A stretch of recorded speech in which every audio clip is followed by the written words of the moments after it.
Let's go to the first one. So on the question paper that I just sent, why is this thing wobbly? On the question paper that I just sent, the first question, it's going to deal with what resultant vectors, right? So let's look at question 2. Wait. Oh yeah, you can see properly. Let's look at question 2. For question 2, we have wait.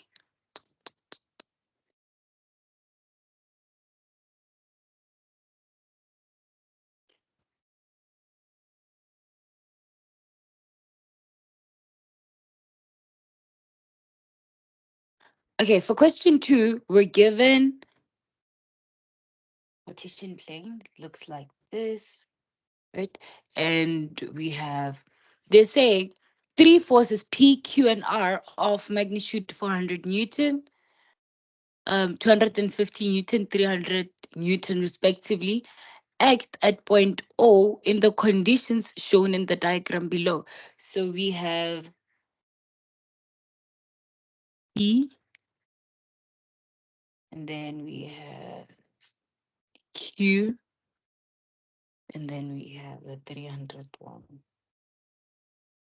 Did I send the study guide to the group? Can you just check for me if I sent the study guide, the examination guideline to the group? 400 Newton. I think I once did.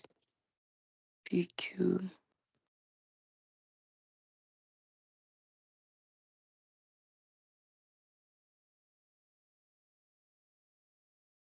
Let me check. Because number 5, is it 3.1 or 5.1? 2.1, they're saying define the resultant vector. So I want us to take the oh, I have never ever sent it to this group. Mm.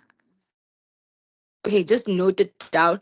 Please just remind me after test that I should tell you that I should send it to the group so that you guys can get it, ne? Because your definitions, you're supposed to get them from your examination guideline. Do you guys have one? I think you guys do have one, or you were given one rather from school. Were you?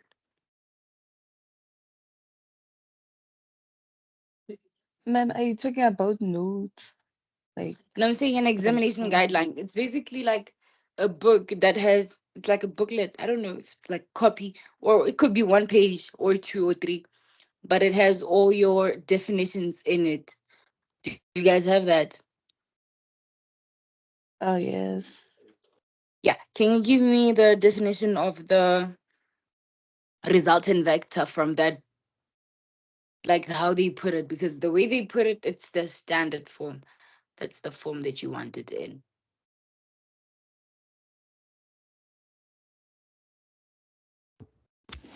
A resultant vector is the vector sum of two or more vectors.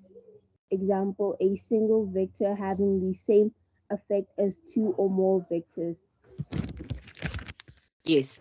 You see, they're saying it's a sum. Wait. Can you please repeat that for me? Okay, it says resultant, the vector sum of two or more vectors.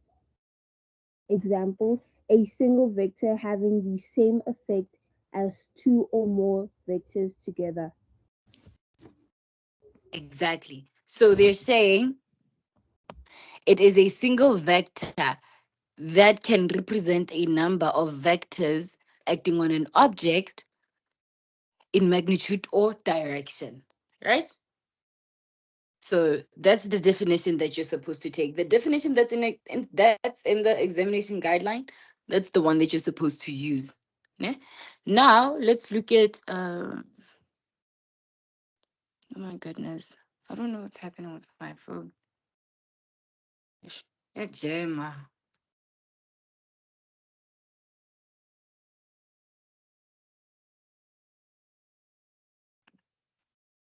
Lord.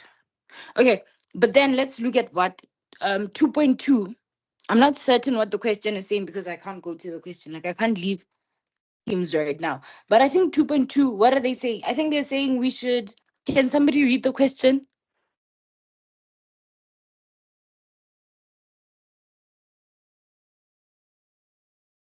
Can somebody read what 2.2 is saying?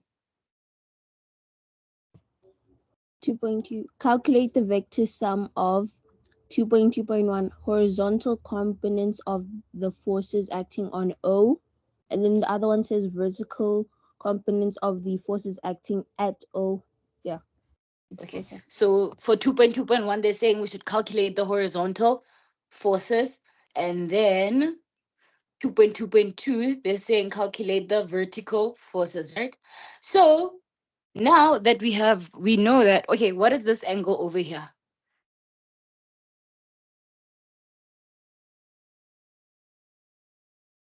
Guys, I really cannot see the question paper.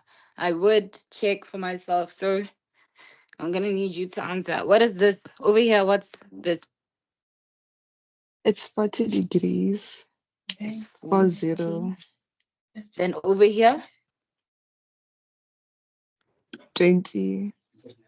20 degrees. Okay, so we have P and we have Q and we have the R300, right? All of them, they're acting at angles. So wait, let me just do this. I'm trying to fix my phone.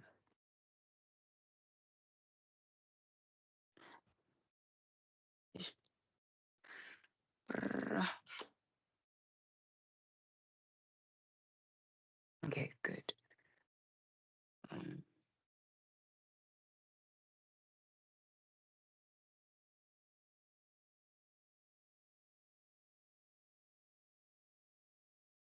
just give me a minute.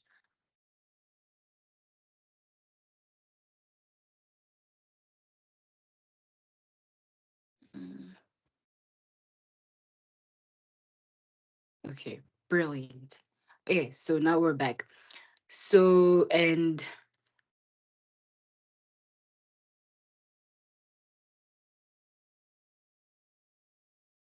what?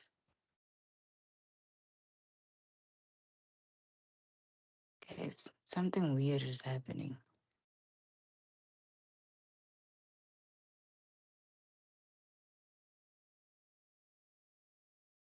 What?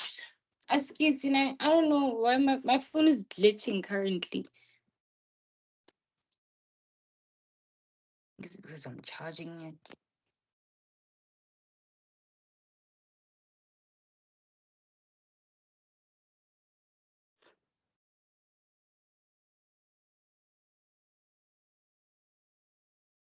Safari Teams. What's that?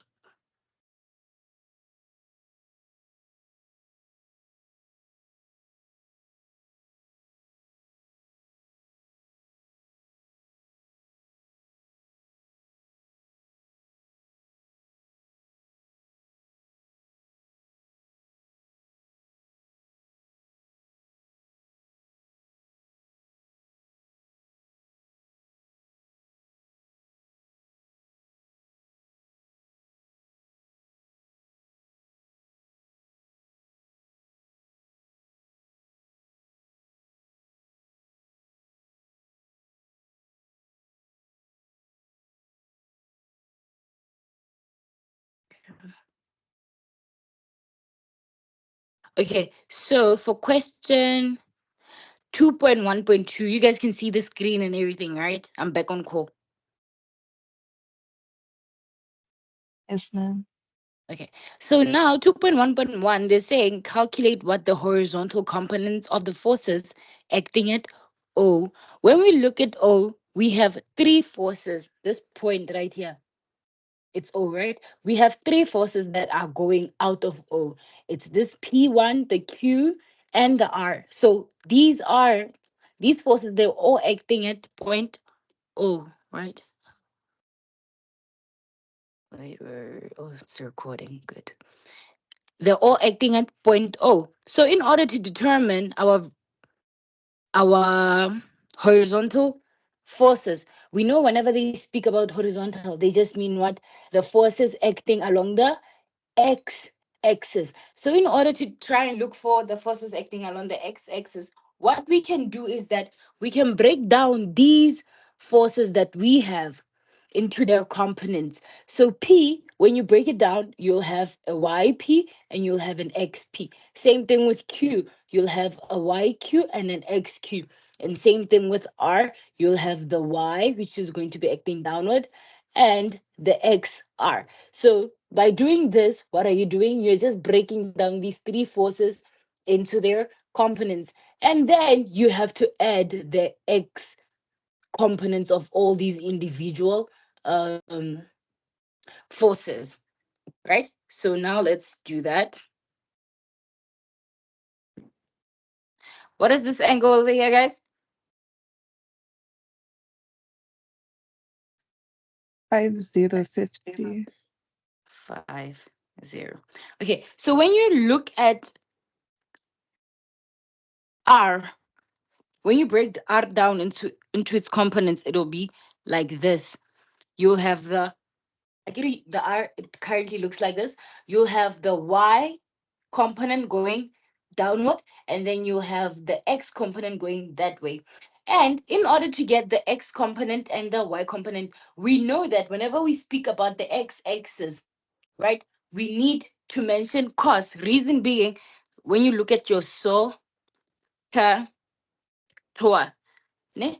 Cos, it's adjacent over hypotenuse. So which means it's adjacent, this over here, over the hypotenuse, which is this over here. And when we look at our sine, what is it talking about? It's saying sine, it's opposite over, which is your y, over your hypotenuse. So whenever we're talking about the x component or the x-axis, you need to associate it with what? With cos. So over here, when you break it down into its component, you'll have the magnitude first and then cos the angle. So for the 300 one, we know that this is what? 50. So we're going to say for the x component, we'll have 300 multiplied by cos of 50, right? This is going to give you the x component of the force R. And for the y component, you're going to have 300 sine 50, right? So you're done with the one for R. Now let's move on to the other ones. Um, let's do the, sorry, what do you call this? Um, okay, which one should we start with then here? Let's start with the 251, right? So you're trying to figure out what this angle is. We know that if it's like this and it's a 90-degree angle, what will this be? It will be 90 degrees, right? So already we have a 20 and we have a 40, but we don't know what this theta is, right? So we have to solve for what this theta is first before we try and do our before we try and break down our Q into its components, right? So it's going to be 90 minus 40 minus 20. What is it going to give me? 30. It's going to be 30 degrees. Sorry, 30 degrees. So which means this angle over here, it's 30 degrees. You understand that? Because 30, 40, 20, it's giving you what? It's giving you 90. Fine. Now for, what do you call it? This was for R, right? Now for Q, when you break Q down into its components, you'll have something that looks like this. This is our Q force. Um, and okay, now for the x component of Q, you will have 250 multiplied by cos of what? Of 30. And then for your y component of Q, you'll have 250 multiplied by sine of what? Of 30 degrees. Okay, this is 13, guys. Nah? Okay, so we just did Q. Now let's go to P. Now for P. Guys, don't confuse yourself with this 20. This 20, it's just on the outermost part, right? Now, when you look at P, you can see that its angle, it's not just going to be this 40 degrees over here. It will be this 40 plus this theta over here, right? So angle for P, it will be equals to 40 plus 30, which is going to give me what? 70 degrees, right? So that's the angle that P is at. This whole thing over here, it is just 70. Now, when we break down P into its components, we'll have something that looks like this. This is our P. And then for the X, we'll have 400 multiplied by cos of 70. And then for the Y component of P, we will have 400 multiplied by sine. Wait, guys, is it better off this way or if I put it like, wait, if I put it like here, was it better off the first way or this way?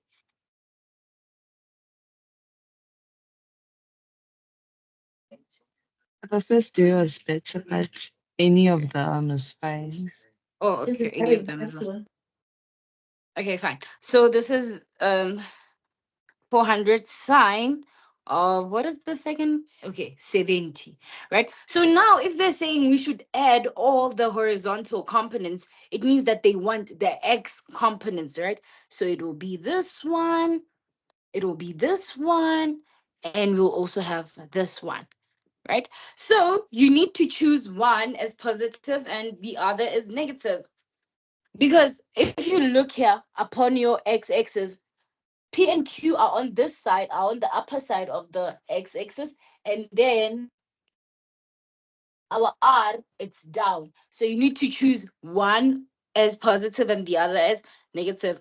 Let's say we take our up as positive. So now it means what? If we take our up as positive, the P and the Q X components, they will be positive, but the RX component will be negative, right? So in this case, we'll have where's P? Where's yeah, here's P. So we'll have 400 multiplied by cos of 70 plus this one, the Q1, 250 multiplied by cos 30 minus the x component of the r because we chose this side as as the negative, right?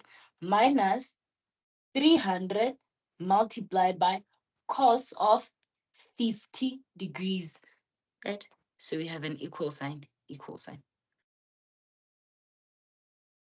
Now, if you put everything over here into your calculator, which I cannot find, it will give me, wait,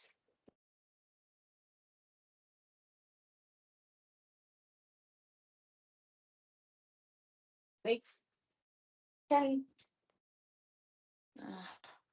Okay, somebody, hmm, Petty, put this into your calculator. Say 400 multiplied by cos 70.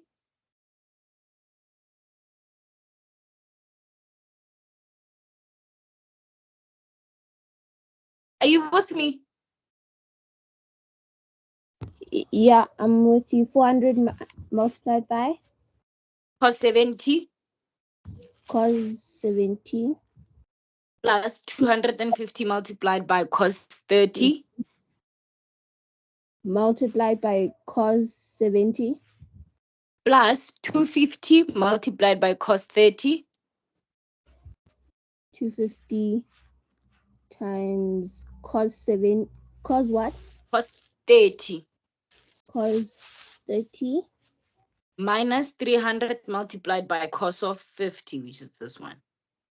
minus 300 Mm. multiplied by cos 30 50. 50. Okay, wait. Okay, so it's, let me do it from the start to make sure I don't make any mistakes. Mm. It's still be okay. 400 cos 70 plus 250 cos 70, right? No, 250 cos 30, isn't 250 it? cos 30. Yes. Okay. And then plus Minus. minus 250 minus 250 cos No, 30. minus 300 cos 50. Can you guys see here? Like, can you see this thing? We Let me can't see see. the bottom. You can't? Why? The board, I don't know, it's Teams or something. I can't see the bottom. Everybody else cannot see this part. Mm, From my side, I can see it. I can't. Please send me a screenshot of how you're looking at your teams now. I think it's the way in which you're looking at your teams. Send me a screenshot on WhatsApp. Let me see. In the meantime, Siro, please put this into the calculator. For my answer, I got 160,48. Okay, 160, comma 48. This is what we're supposed to get. Keti, send me a screenshot, ne? If you're watching from your phone. Let me see how you're viewing it. Yeah, bro. I'm doing it from a laptop. I think that's why. Yeah, probably. I don't know what the problem could be.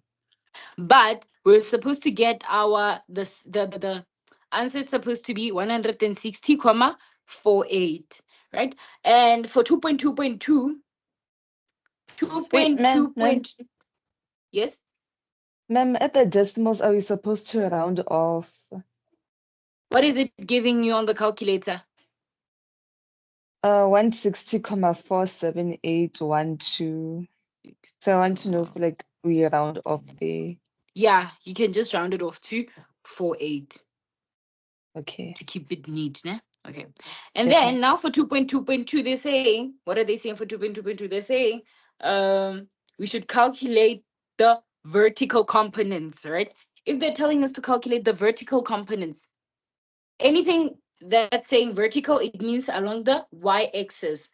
So they now want, remember here we were doing the horizontal components, here they want the vertical components, right? Lucky for us, we generated them.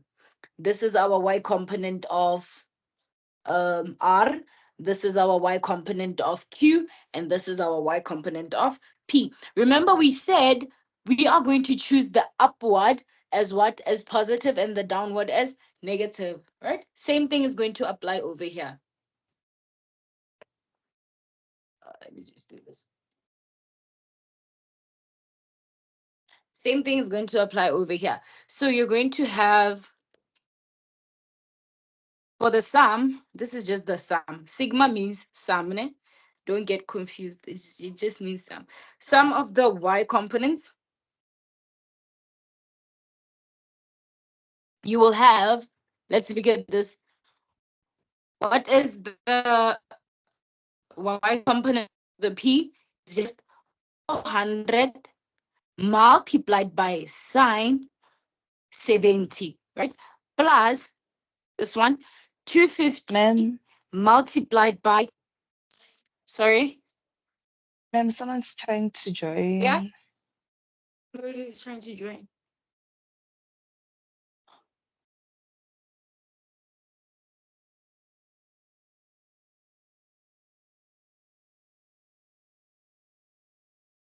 Okay. Hi, Katerho. Oh my goodness. Okay. So Ma'am, if you don't going see, if you don't, if you don't ma'am, see, just tell me that. Yes. ma'am, I'm gonna leave on the laptop now. I'm gonna do it with my phone. Is that fine? Yeah. Okay. No problem. No problem. Okay. 250. Then this will be sine of what? Sine 30 degrees. Right. Close it. Minus, because we chose that our r, because it's in the downward part of the Cartesian plane, it's going to be negative. Then we're going to have minus 300 multiplied by sine of what? 50 degrees. Lisa, may you please put this into the calculator for me?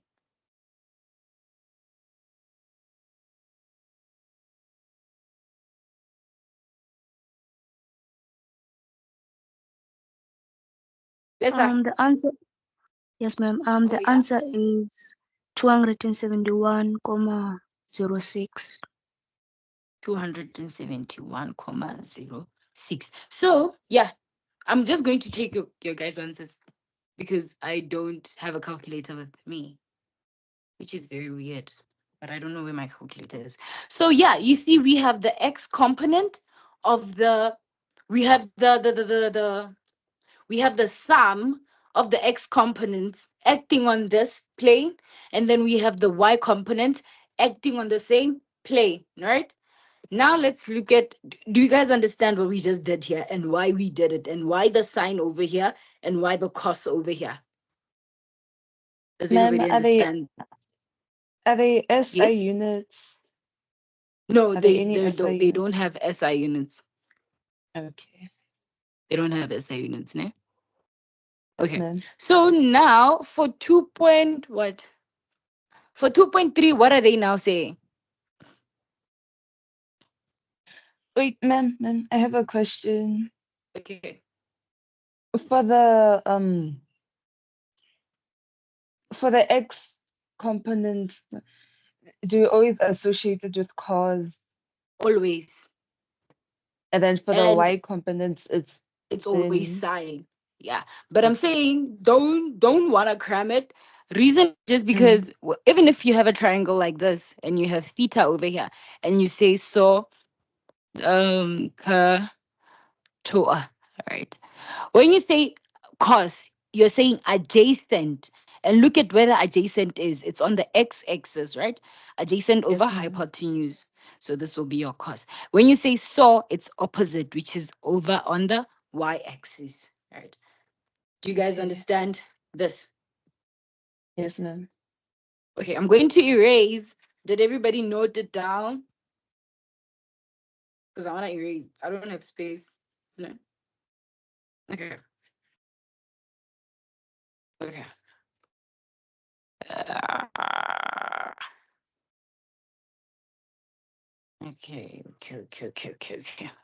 So now let's go to 2.3. 2.3, what is it? What are they saying?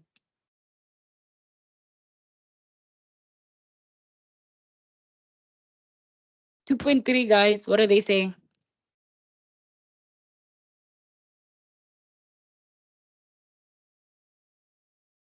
Using the answers to question 2.2.1 and 2.2.2, draw a labeled vector diagram. Show the resultant force on this diagram. A diagram need not be drawn to scale. Okay. So uh remember we got our x as what? As 160,71, if I'm not mistaken, right? No, it was comma 48. Sorry. It was comma Yes, ma'am. 48. And then we got our y as 271 comma 06, right? Oh wait. I think previously you asked me if they have SI units. Ne? Yes, they do actually have SI units. Sorry, because they are the sum of our forces, and a force has an SI unit of Oh, Newton. Ne? They are forces, right? Okay, fine. yes, So ma'am. they're saying we should draw what? We should draw. Repeat the question. Draw a labeled vector diagram. Show the resultant force on this diagram. It doesn't need to be drawn to scale. Okay, so if you're saying draw a vector, a resultant vector diagram.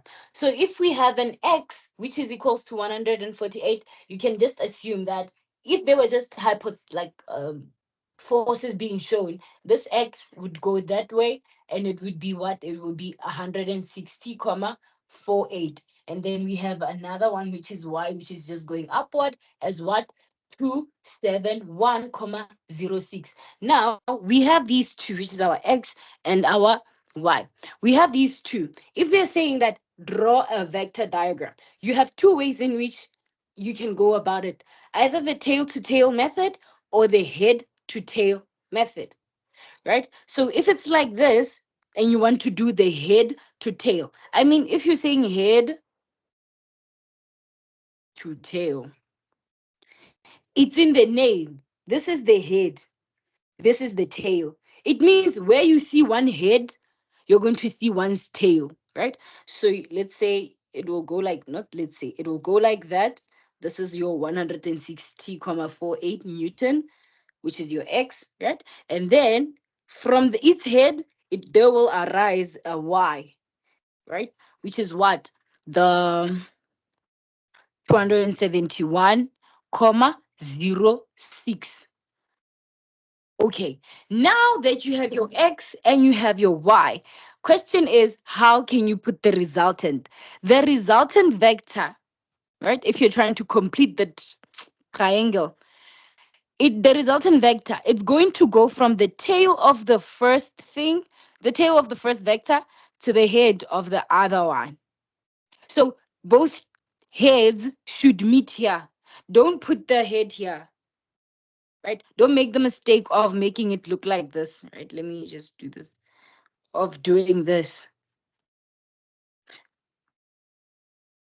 The thing that should be head to tail are the two vectors. But once you get to the resultant, because this is going to be your resultant, right?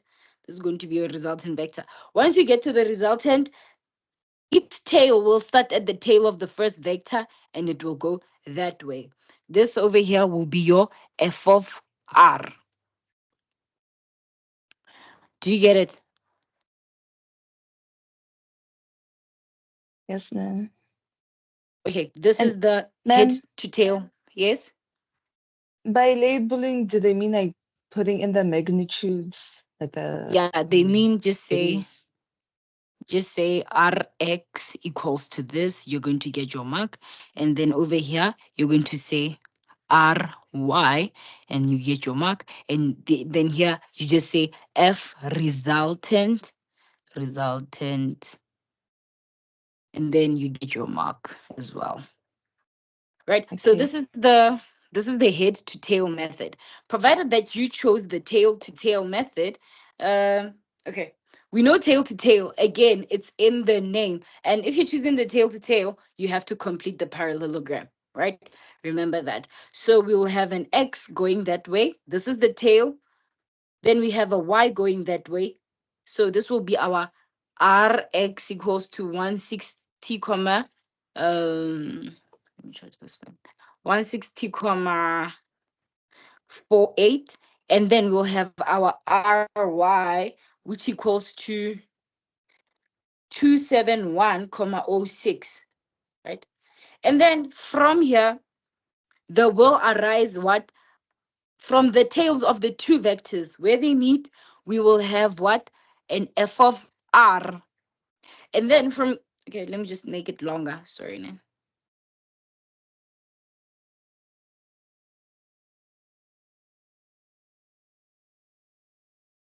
Okay, and then from here, it will just, you have to complete the parallelogram. So you have to close it up. Sorry, should have made it longer. Okay, you have to close it up. So now you can see you have a complete parallelogram and you have to show that this would be your F resultant.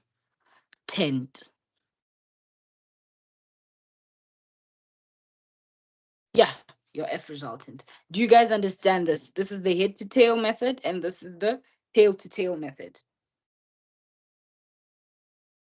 Yes, ma'am. Do you get it? Okay. Does everybody else understand? Yes, ma'am. Beautiful. Now what does the next question say?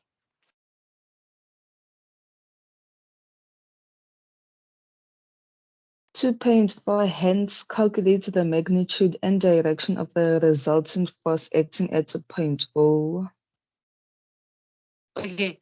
I need you guys to know this. When we are calculating for the magnitude of a force, resultant force, we have to say, okay, can you see that we're given the x and we're given the y? In order to get the magnitude, we have to use Pythagoras theorem, which states that r squared equals to x squared plus y squared. This is for what?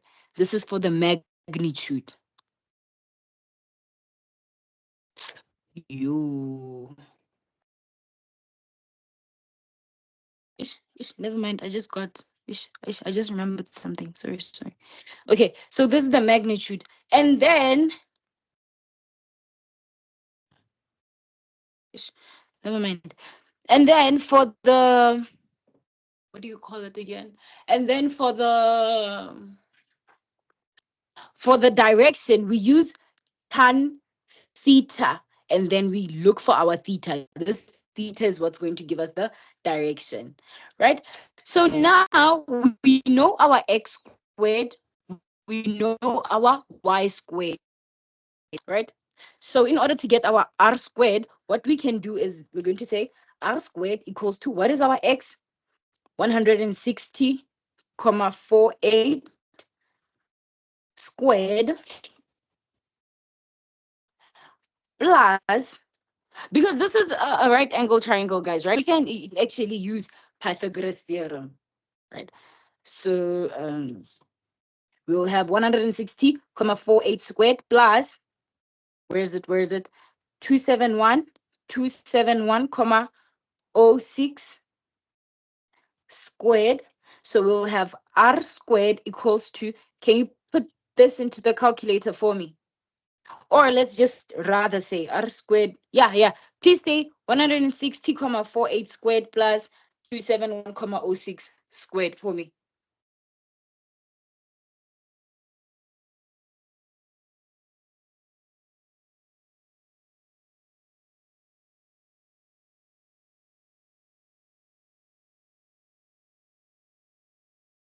Somebody. Somebody. Somebody must have it. We're taking, if I say somebody, nobody's going to do it. It's 99,227 comma 354. 354.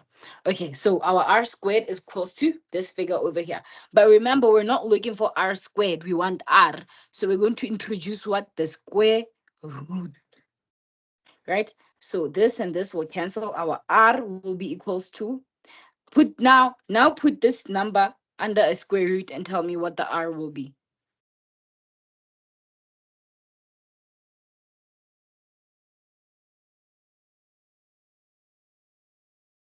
Please.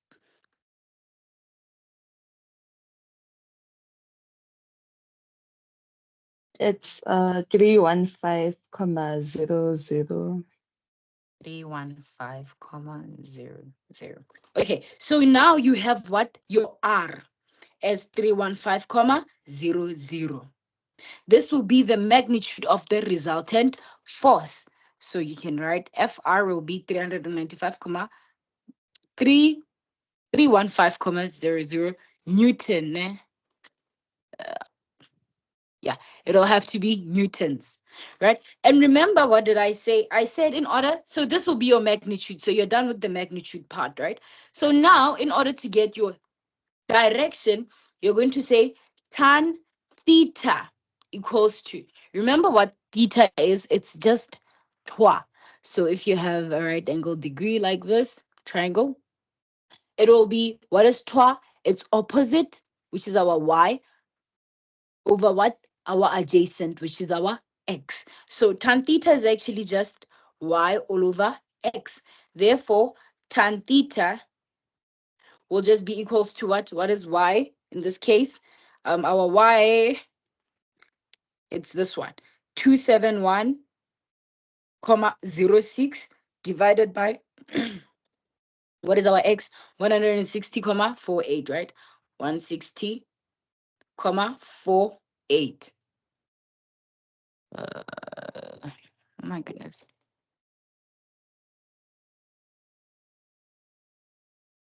Okay, 160,48. Okay, let me just move this side. And then, can I erase this?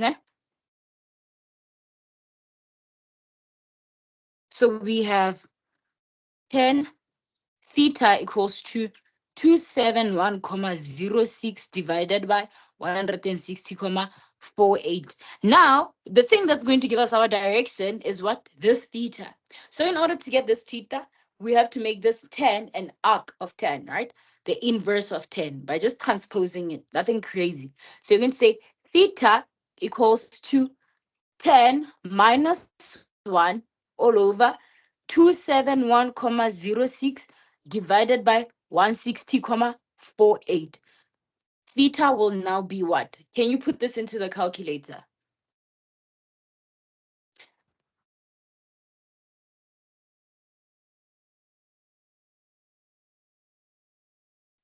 59,37. Thank you. 59,37 degrees. So you see, you just got your direction and you also got what? Your magnitude of f of r. Does everybody understand this? Yes, ma'am.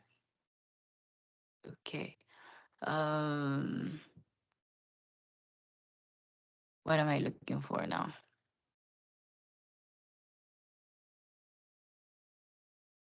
Okay, what does the next question say?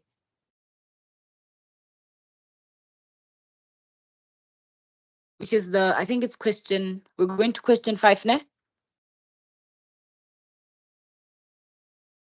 The next one after question 2 is question 4, and then it's going to be question 5. Okay, let's go to question 4 then. Wait, let me erase here first. In the meantime, somebody just read what question 4 is say. Lisa, please read it for us now. Question 4.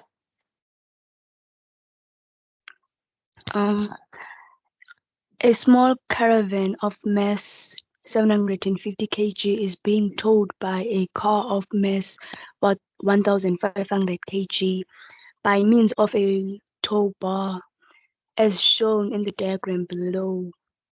When towing the caravan on a straight horizontal road, the car accelerates uniformly from rest, reaching a speed of 30 meters per second in 25 seconds. A constant frictional force of 200 newtons acts on the caravan, while the tension in the tow bar is T. Ignore the mass of the tow bar and the rotational effects of the wheels. 4.1. Okay. Define the term kinetic frictional force. Okay. So now let's look at what they're saying. They're saying, what do we have? We have a car and we also have a caravan, right? And we know the mass of the caravan and we know the mass of the car. Okay. And then they're saying, when towing the caravan on a straight horizontal, the car accelerates uniformly. I need you to understand that when they say a car accelerates uniformly, it's just similar to them saying, wait, what the hell am I reading? Okay, now let's go. They're saying, sorry, ne? The car accelerates uniformly from rest. So VI of the car was what? It was initially 0. A speed reaching a speed of 30 meters per second in 25 seconds. A constant frictional force of 200 Newton acts on the caravan while the tension in the tow bar is T.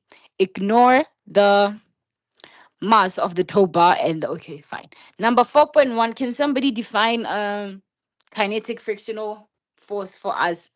Again, just take it from that study guide thing, or not study guide, man. What do you call it? Examination guideline. Yes. Can somebody define kinetic frictional energy for us? It says that kinetic frictional force, the force that opposes the motion of a moving object That's relative to the surface. that's correct. Ne? It's the force opposing the motion of an object relative to a surface. So what basically they're saying is that you'll have an object, let's say your car, right? My goodness. Let's say you have your car over here. It's going in that direction. What they're saying is that if they're saying it's a force that opposes the motion of the object, if the car is going that way, let's say right, the frictional force acting on this car A, it will try by all means to pull the car backward to what? To the left. So frictional force will act that way. So whenever, let's say, even if like the surface, the road is like this, and the car, which is this man, this is car, it's moving that way, friction will act that way. Friction is always opposing the motion of um the car. Like it's always in the opposite direction to where the car is going, or the object rather, than just the car, right?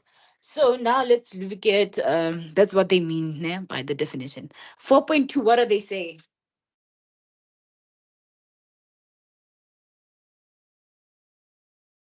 Draw a labeled free body diagram showing all the forces acting on the caravan. Okay.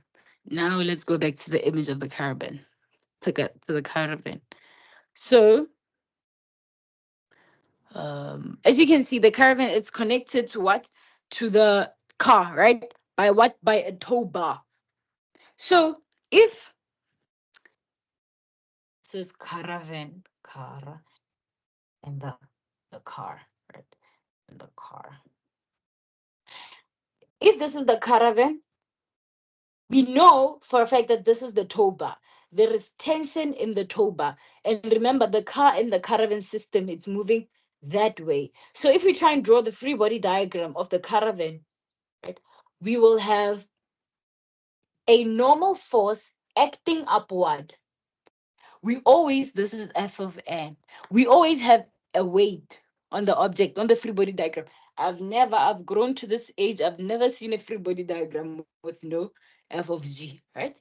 So we'll have a downward acting force, which is just f of g, and then we have tension in the tow bar between the car and the caravan, right? So over going that way will be what will be our tension. And remember, they said that this system, the caravan, it's experiencing frictional force. And we said the car is going that way, so which means our friction will go where? It will go that way. This will be our frick. How do you write friction? Friction, right? Ma'am, is it the same when there's a force applied? You were saying Like what? instead of saying, is it the same when there's a force applied? Like let's say there was no tension, but they said that there was an A force applied applied. force. Yes. Yes, ma'am. Let's say that this is like a block, right? A block over here. And then they're saying that this is a force applied, pulling it to the right. They just have to, all they have to do is mention where the block is going. So if they say it's being pulled to the right, the minute they just say pulled to the right, we'll know that it's moving that way. So friction will go that way. And I need you to note something: the friction only happens if there's a surface in contact with that object. If it's just an object suspended in air like this, you'll never have friction. Né? It needs a surface. Né? Yes, ma'am. And if they tell you that the surface, it's, I think, no, there's like normally words that they use to try and tell us that there's no friction. Either they'll like say it's smooth surface or something. But yeah, that's what they normally say. If they say something like smooth surface or whatever. Ne? Okay. Yes, ma'am. Now let's go to, what does the other question say?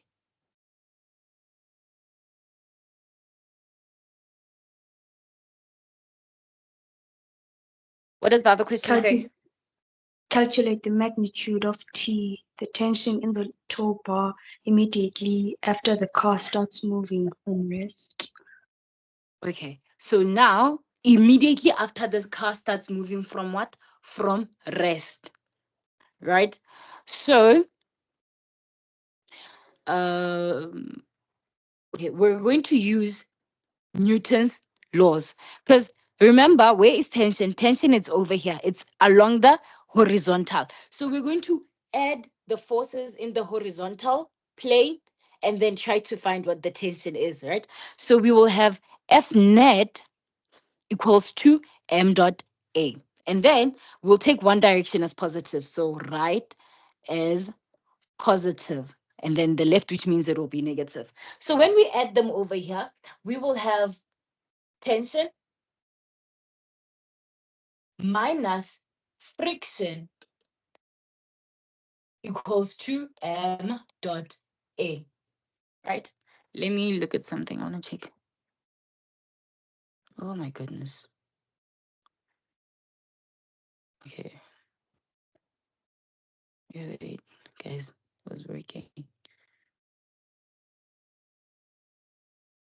Um,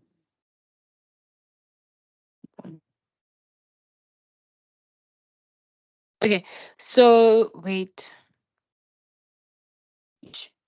Oh, okay, correct. When moving the caravan of a straight icons. Okay, so we know the force of the frictional force. If you go to in that paragraph, I think it's line number 2, they say a constant frictional force of 200 Newton acts on the caravan. So we know the frictional force, right? We know that the frictional force is what? It's 200 Newton.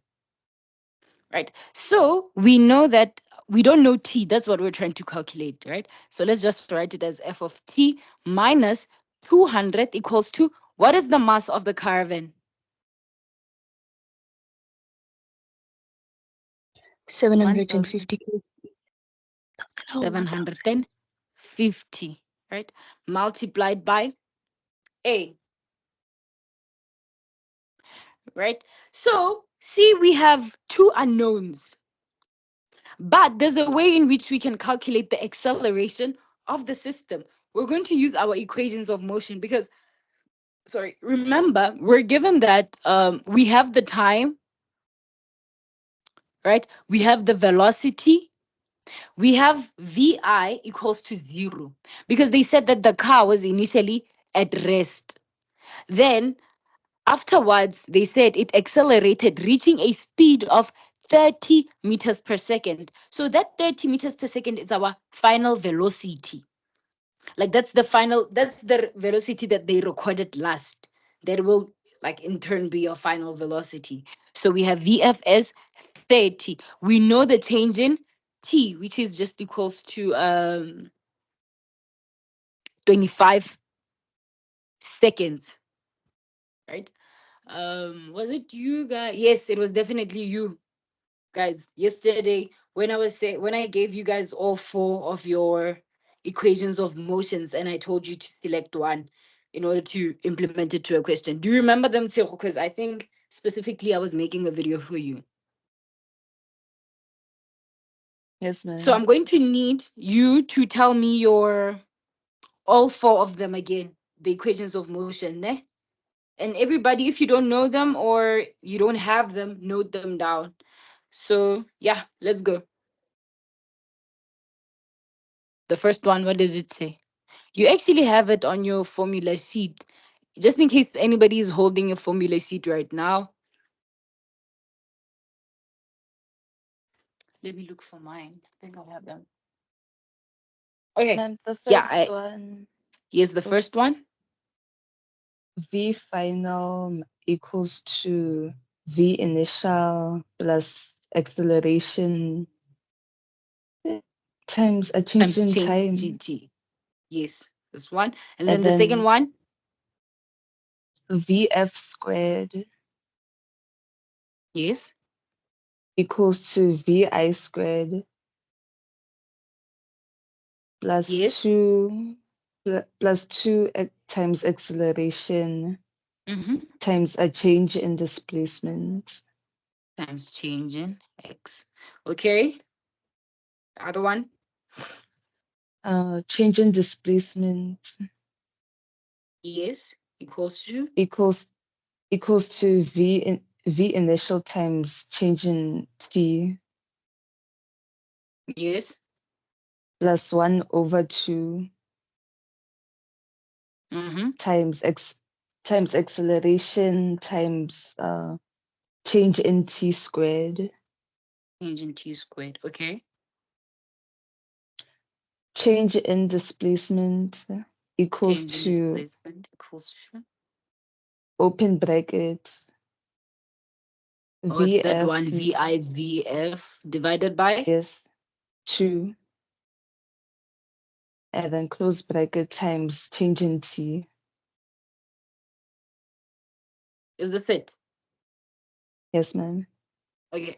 So you see, you have your four equations of motion. You have VI, you have VF, you have changing T, right? This is second, sorry, no? And then you're trying to calculate your acceleration. So you should look for one equation that includes all these variables that you have over here. And then if you go and you look at them properly, you cannot choose. I often tell people, choose one that will be easy for you to work with. But again, if you just look at them, you cannot choose this one. You cannot choose this one. You cannot choose this one. Reason being, it's because you don't know what your change in X is, right? So you're going to just settle for using this one, the first one, the VF equals to VI plus acceleration multiplied by changing T, because you know everything there except for what? Except for change for A, right? So now erase everything that's here.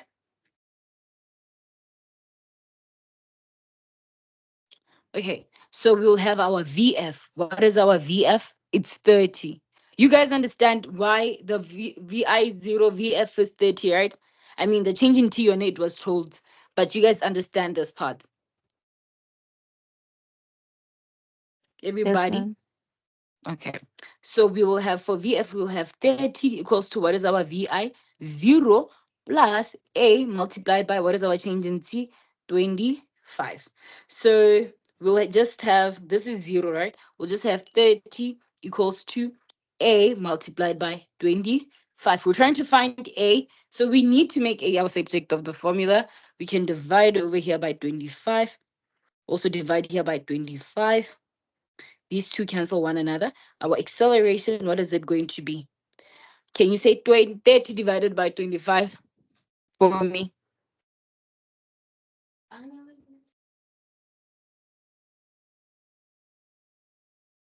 1,2. 1,2 meters per second, or raised to the power negative 2. Ne? Remember that. This is in say unit, it's important. So now we can get what our f of t is. So we're going to say f t minus 200 equals to 750, all multiplied by what? All multiplied by 1 comma 2. Right now for f of t, you can just transpose this 200 to the other side, so you can make your f of t the subject of the formula. So you'll have ft equals to 750 multiplied by 1 comma 2 plus 200. Can you please tell me what this is giving you? 750 multiplied by 1 comma 2 plus 200. Katlego, what is it giving you? That's over here.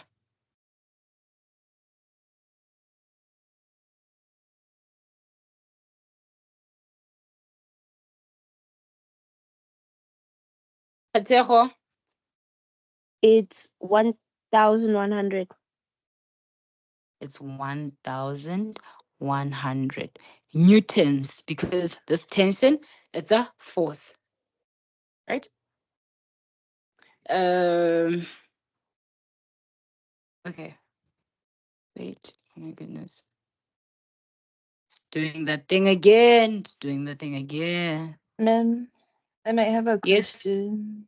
Okay. So that problem that I sent you yesterday where I asked you about the simultaneous what, I want to know, Yes. do you only do it simultaneously when there's like two tensions like this T1 and T2? Yes. Yes. When there's Oh, okay. T1 and T2, né? But And in they're this both case, unknowns. In this case, okay. we just have one tension because it's just in between here. It's just in between the caravan and the car. Remember in the previous question, I think the question from yesterday, it was a block, and there was a block, and this block was connected to another block. So there was a, let's just say this is A, this is B, and this is C. The tension between A, B, which is, let's call it TP. TP, it's not going to be the same as TQ. They're different because this tension, it's focused between two different objects compared to this one. This one it's AB, and this one is the tension between B and C. So they will be different, and there will be two different types of tensions. Ne? Yes, ma'am. So would you say that um T2 is like would be greater than T1 from that example? On that example, the tension. Like that you are just like doing now, the one that you just wiped off now. I don't know if I don't remember the masses, because remember the mass, it plays a big role on whether, because let's say this is 2 kilograms, right? And let's say this is 10 kilograms and ish, and a 30 kilogram, right? This 10 kilogram and uh, this 30 kilogram and this 10 kilogram together, they have a combined mass of 40. So this is the tension between a 40 combined mass. So the 30 kilogram is pulling and the 10 kilogram is pulling. If both masses are heavy, then there's bound to be more tension in between them compared to if there was a 10 and a 2. The tension in here, it's not going to be that it's not going to be that intense. Okay, let me make a practical example. Ne? Let's say you have okay, let's say you have how can I put it? Steel. Ne? You have a block of metal here, ne? This is metal, it's steel. And you have metal over here. Metal. I give you know metal is heavy, ne? And then in between you have something connecting the two together. But when they both pull, they exert so much pressure on this thing in between them, in the rope or whatever, not rope, whatever the thing that's keeping them together. They exert so much pressure in them because this thing, it is trying to keep them together. But if they are both pulling and they're both heavy, this thing will experience so much pressure. That's what we call the tension. The tension will be too high. But if we have this pen, maybe ne? A pen, how do you draw a pen? Let's just say this.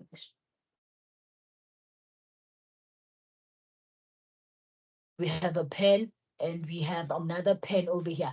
These two, compared to what metals are, they're very light. And then we put like a light string in between them. And then we pull together like this.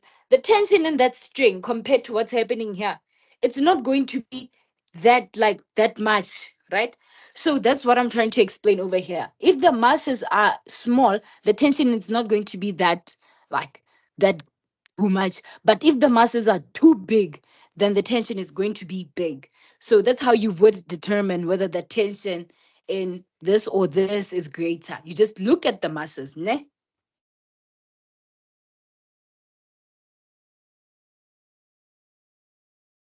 Do you understand? Yes, ma'am. Okay. Now let's move on to the. Okay, so now we found our tension. Now let's move on to the next question. What does the next question say?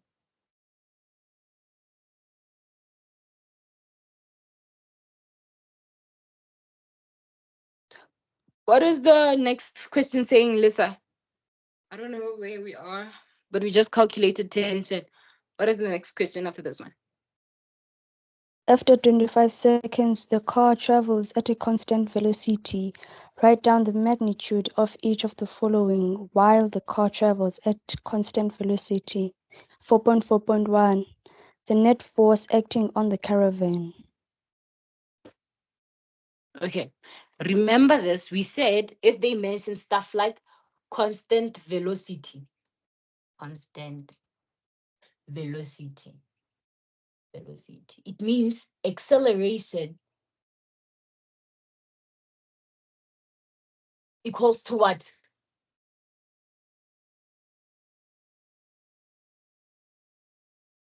If we have constant velocity, guys, what is the acceleration? 0. The acceleration will be zero, right? So they're saying that the car is moving at the constant velocity. They're saying now we should deduce what? 4.4.1. Lisa, you said they're saying 4.4.1. We should say what? The F net acting on the caravan, right?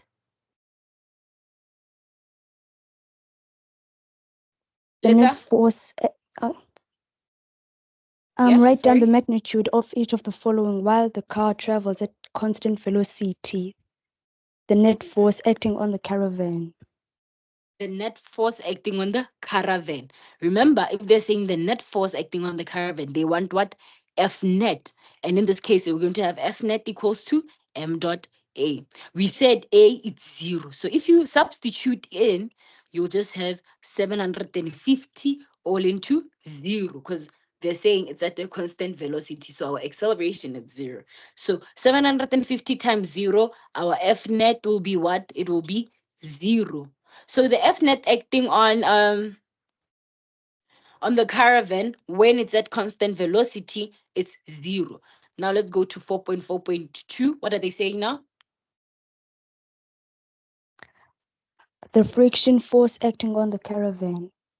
Friction, the friction will remain unchanged. Frictional Remember, just because forces. we said, sorry, I'm yes, you were, frictional force acting. oh, you were saying the frictional force acting on the caravan. Yes, ma'am. Okay. Oh, okay. So, as I was saying, thank you so much, Lisa.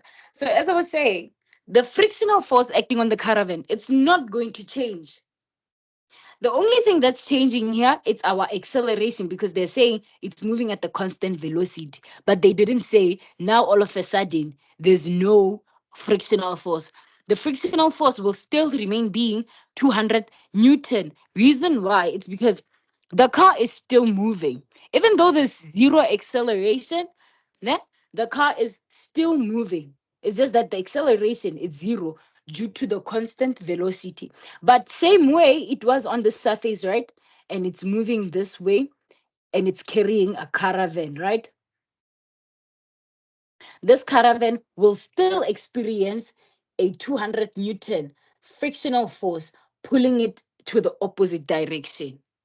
Do you understand that? Like, do you guys understand that even though acceleration is zero, the frictional force will still be the same because acceleration does not affect friction anyhow. Only these two affect one another. Okay?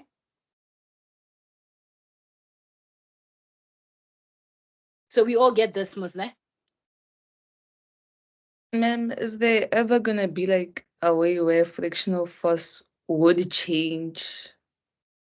Okay, yes.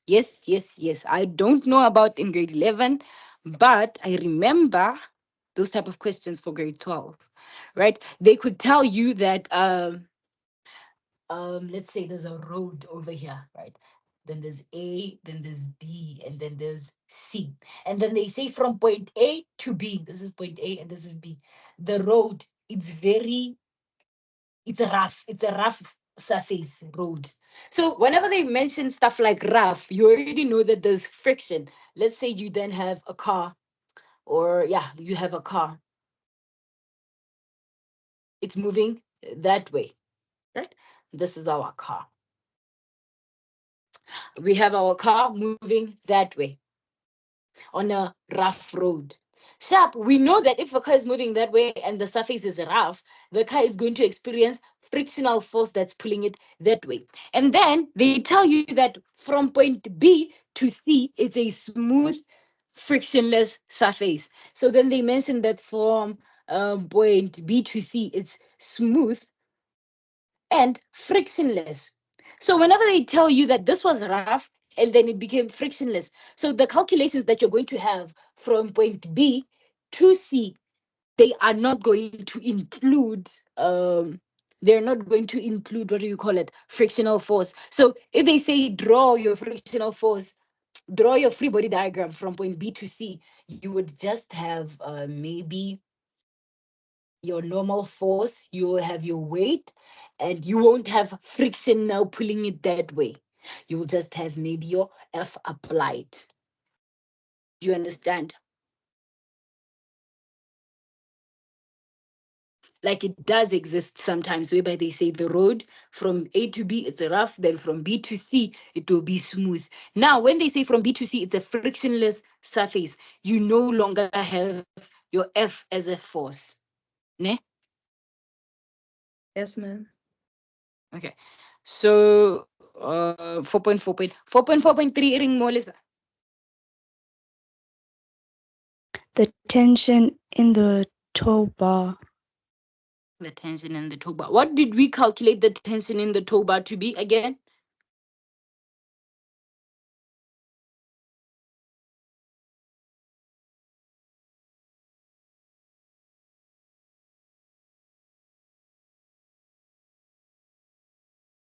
Wait, let me see.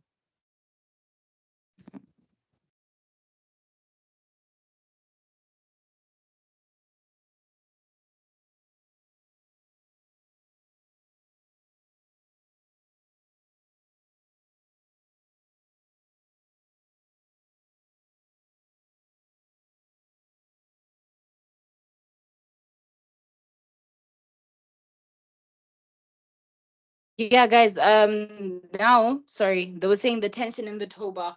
The tension in the tow bar. Um,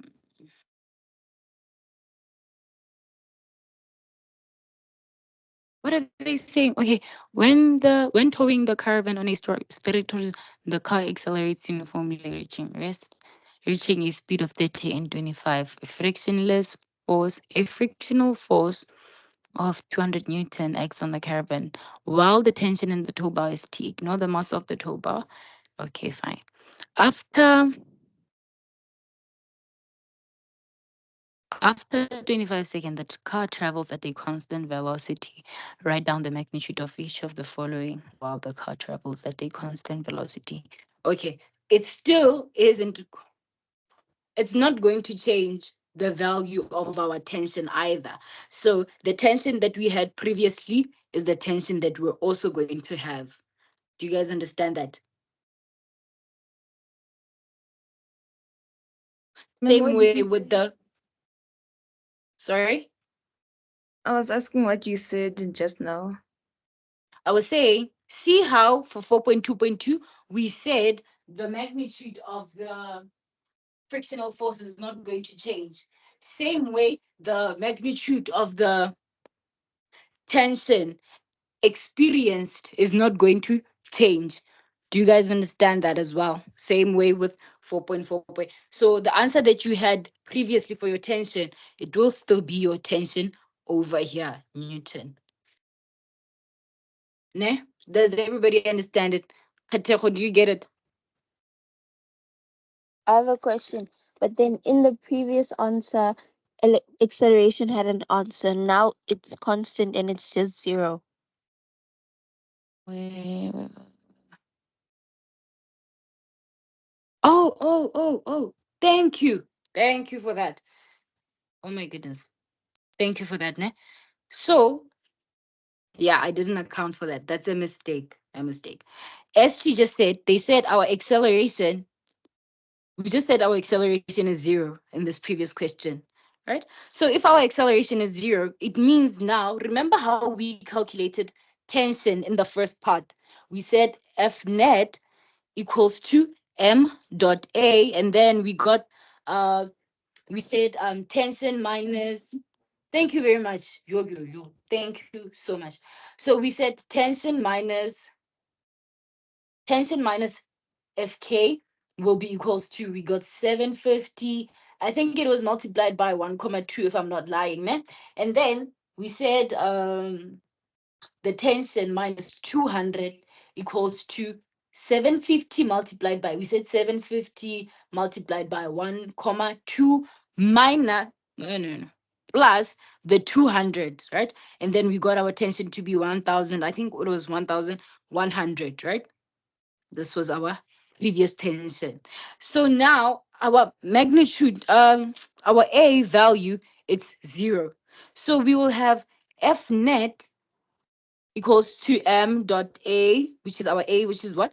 0. So we will have tension minus the 200 force. The 200 force still stands, right? Minus 200 equals to 0. Therefore, here our tension will be equals to 200. Yeah, not this one. Sorry, guys. Sorry, way. Okay, screw this explanation there. Sorry about that.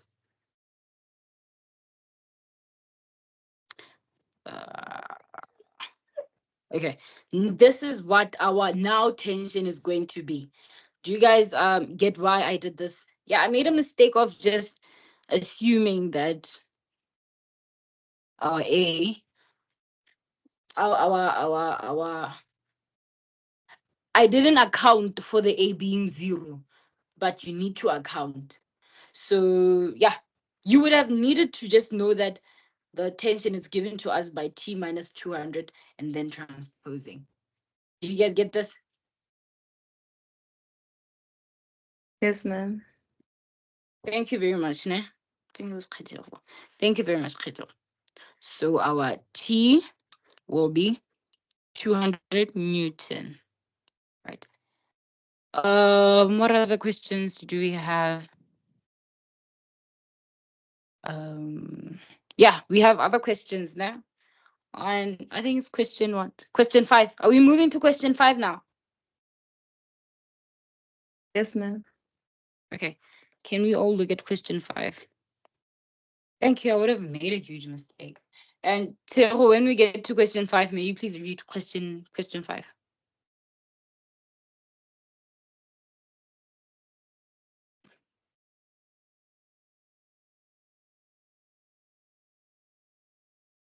Block A, initially at a rest on a rough horizontal surface, is connected to Block B by a light inextensible string that passes over a frictionless pulley.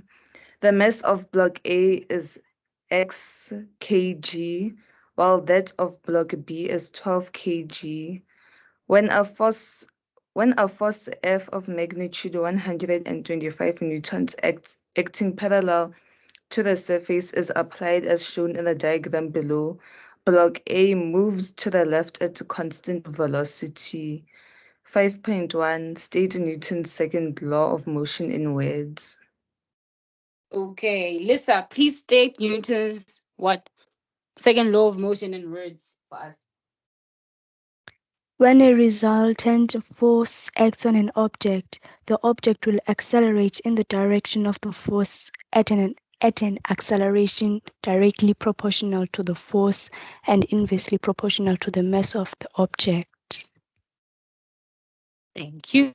So, yeah, that is our Newton's second law. We have A over here. Thank you very much. Ne? And then we have B, and then we have 12 kg. So, 5. They're telling us block A initially at rest. So we know that the initial velocity of block A is 0. VI equals to 0 for block A is connected to block B by a light and extensible string that passes over a frictionless pulley. All right. The mass of block A, it's unknown, it's x kg, while that of block B, it's 12. Okay. When a force F of magnitude 125 Newton acts parallel to the surface is applied, is shown below, block A moves to the left at a constant velocity. Again, see how they have highlighted the left and constant velocity. It means that those two things, they are what? They are our keywords in a way. Do you understand? Like they have some meaning to them. So they're telling us that this block A, where is it? It's being pulled to the left. Remember, I said if it's going to the left, our frictional force will go where? That way, because our frictional force, it's opposing the motion of where the block is actually going, right? Now, let's look at 5.2.1. So they're saying, question 5.2, they're saying, if the coefficient of the kinetic friction mu k between block A and the surface is 0.2, calculate what? The tension in the string. So they're telling us that mu k, what is it? It's, sorry, I've been literally reading the question.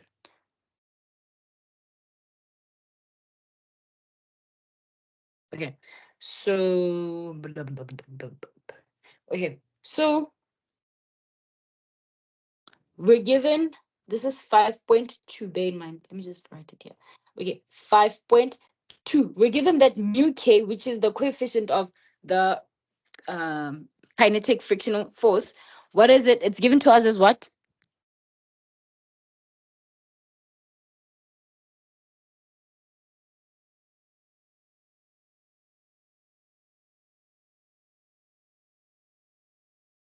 Guys,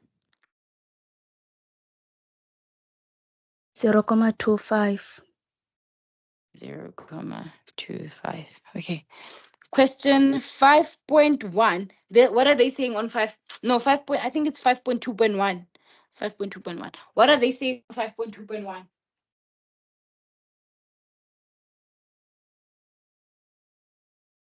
The Ignore this. tension, This I was just writing it. Yeah, 5.2.1. What are they saying? the tension T in the string. Which string?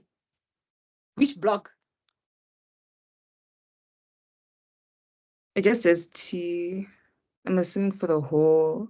From T is Or labeled they just from said A T? to, yeah, just T. Okay. Let me look at the question. Uh, this is question 5, no? Okay, so they say yes, fine. So I need to note something. They said this is what? A frictionless pulley. It's a frictionless pulley. So the tension at this point, it will be the tension at this point because this pulley over here, it's frictionless. It doesn't hinder the movement of our rope or let's say string or whatever this is, right? So the force that's being applied here, it is the tension here still. So if you were to calculate the tension over at this point, you would get the tension over at this point. So that's why they're saying calculate the tension T in the string, right? So now we can just say calculate, in order to calculate the tension in the block B, let's draw our free body diagram first. We in the block B, all the forces, it's just weight acting in the downward force, right? Fg. And then we also have what? We also have tension, right? So we know that if we're going to say F net equals to M dot A, what is our F net going to be in this case?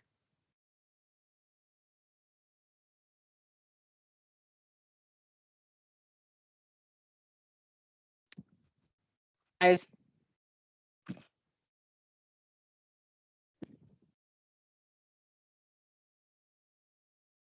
remember, if these are the two forces acting on the block B, our forces, they are what are going, the two forces are what's going to make up our F net, because F net, it essentially just means the total forces acting on that object, right? So let's take our up as positive and then the down as negative.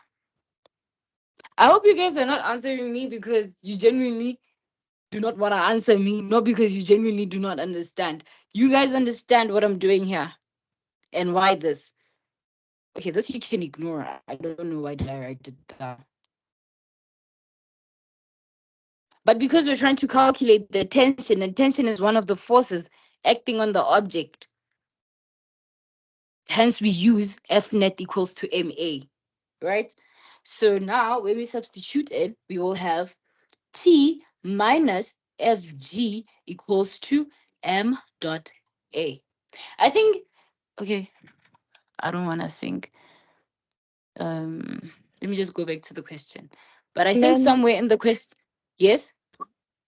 how come you're taking T as positive?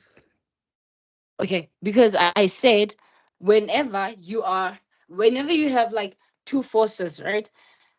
you see, you have your vertical forces. You choose one as positive and one as negative.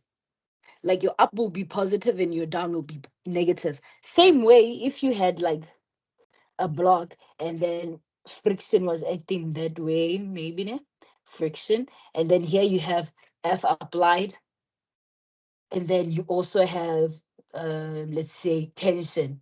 You have two strings, right? Tension and F applied, and then friction. You choose one. You choose your right as positive, or you could do it vice versa, or your left as negative. But if you chose your right as positive, your left will be negative. So in order for your F net equals to M dot A, you will have F applied plus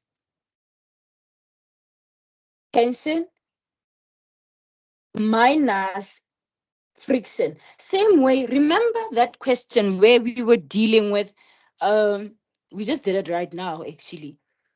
We had all these forces, right? And then we broke them down into their components.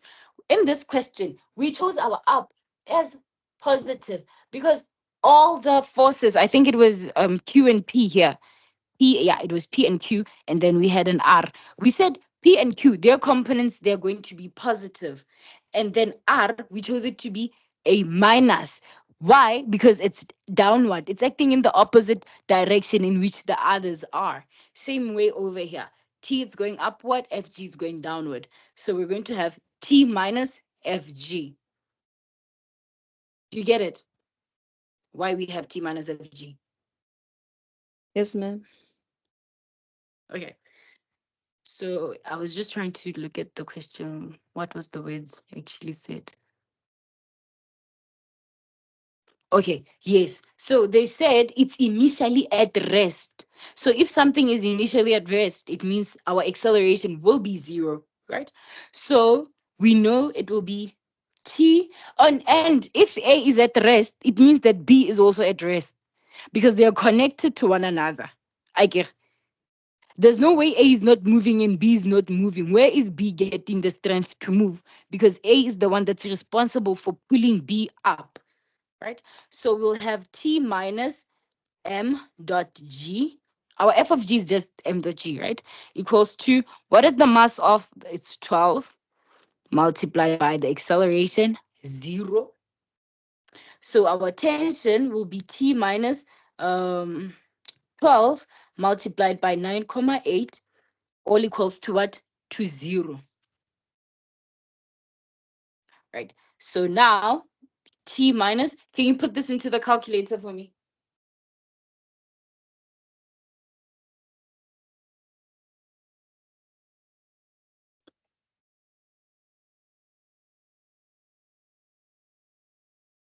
Ish, ma'am, I can't see. Is it 12 or 1,2?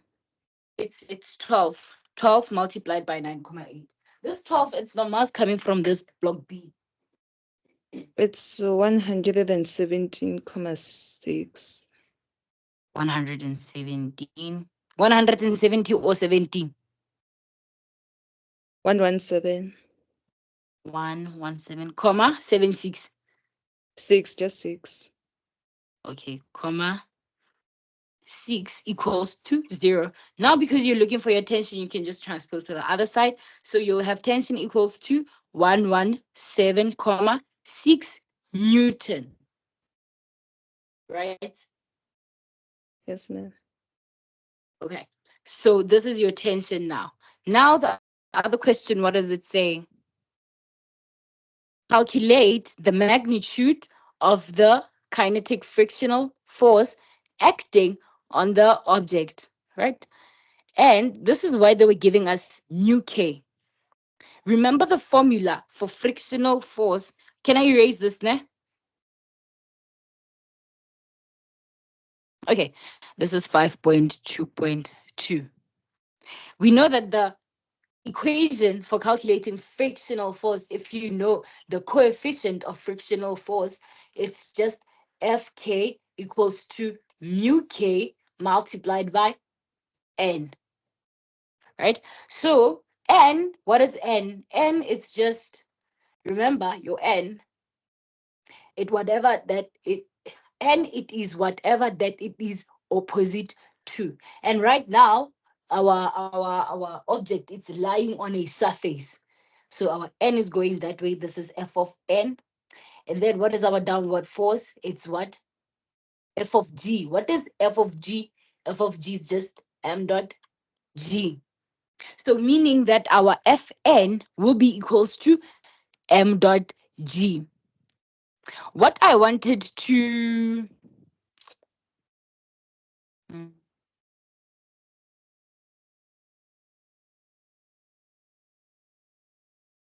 wait a minute.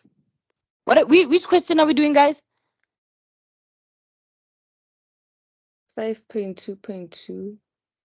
5.2.2. No, wait. 5.2.2. Can you read it again? Calculate the magnitude of the kinetic frictional force acting on block A. Okay, on block A. I just realized we cannot use that equation because we don't know what the mass is, right? But we know that let's look at block A.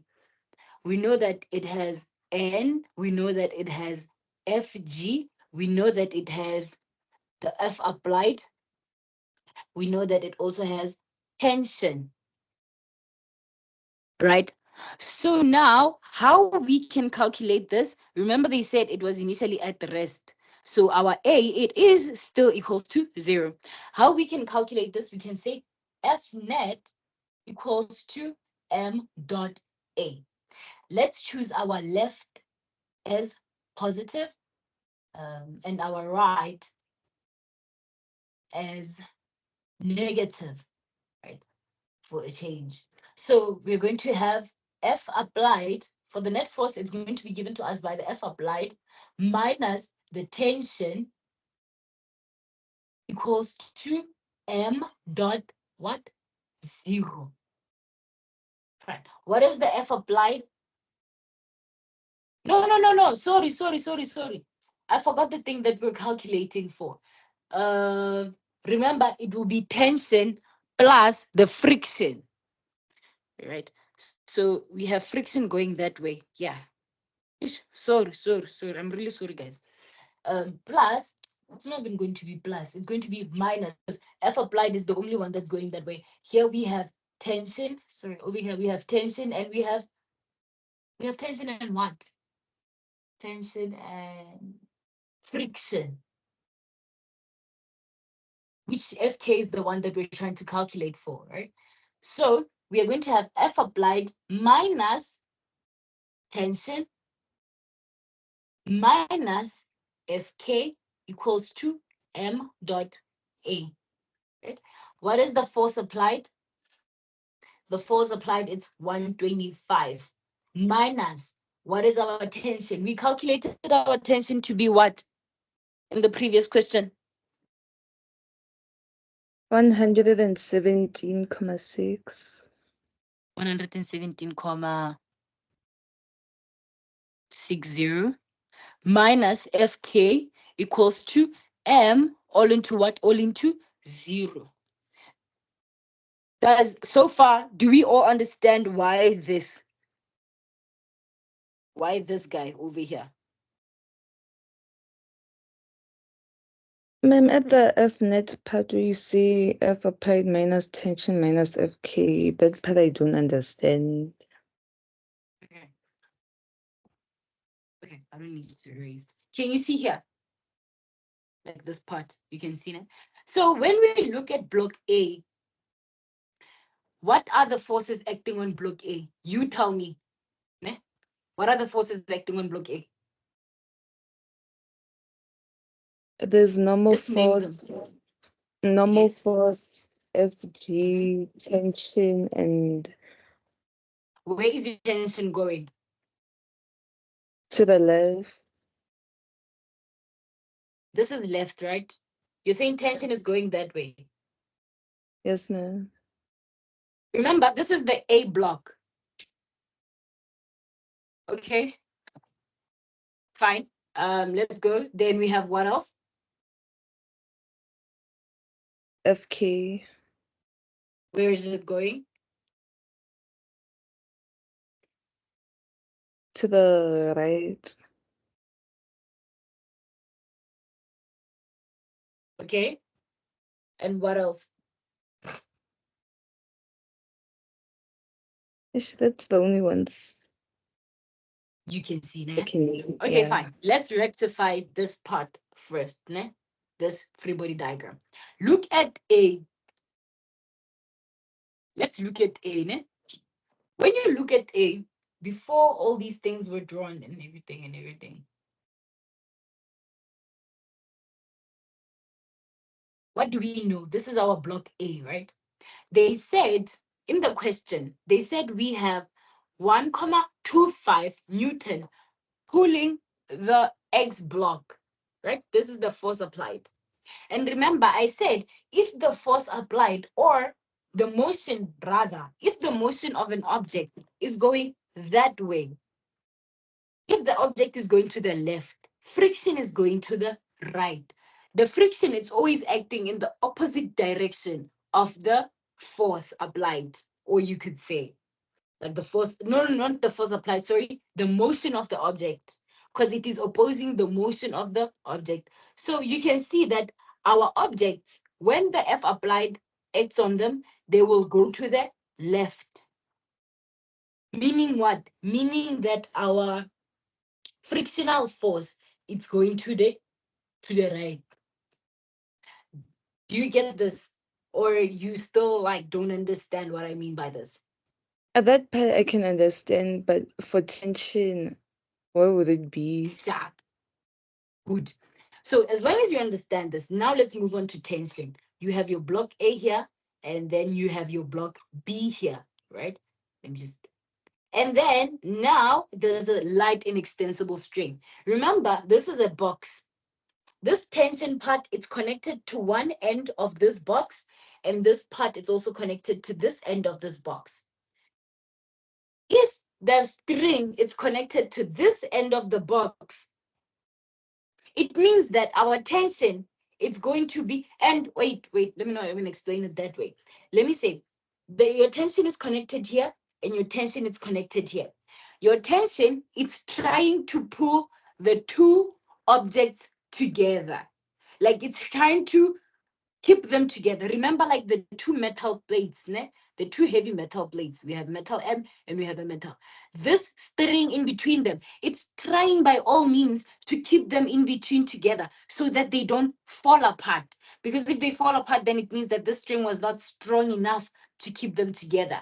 So equally, in trying to keep them together, this string, it's pulling this block. Let's say this is M1. It's pulling M1 that way, and it's pulling M2 that way. Like it's trying to compose them inward, like trying to bring them inward. You understand? Similarly, with A and B, there's a string in between the both of them. This string, it's trying to pull this block A that way, and this B, it's trying to pull the string. It's trying this string, the tension is trying to pull block B upward. So this tension is going to act towards block B, and this block B's tension is also going to act towards block A. Do you understand it? This thing. Yes, ma'am. So now, fine. So now you know that if there's a string in between, the string is just trying to bring them together eventually. Hence, the arrows are outgoing. Right? So now, with all that information, try and rectify your free body diagram. How would it now look based off of what you understand? There's still going to be normal force and FG, Yes. and F applied will go to the left, Yes. and then there's going to be Because we're being friction. told that it's pulling it, right? Yes, Sorry. ma'am. Okay, this will be your F applied. Then, And then frictional force where is it going? to the right. Correct, because it's opposing the motion. This is FK. And then what else? Wait, ma'am, can I ask there when it says force F, are they being specific as it's the F applied? Okay. It's the F applied. It's this one. Yes. Then what else? At a tension which Yes. goes Where is it to going? the left. No, here's our tension. Our tension is acting here.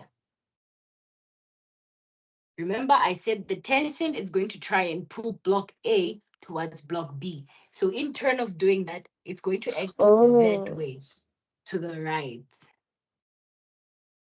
Okay, now let's say on block B, where is the tension acting? How is the tension acting on block B? to the left. No, this is block B. How it's acting. Yes. Actually, I don't know, man. You are confusing yourself. You definitely know this. Let's look at B individually. This is B, right? It's suspended in A. And this is our pulley and whatever. So this is the tension. Remember what I said about tension.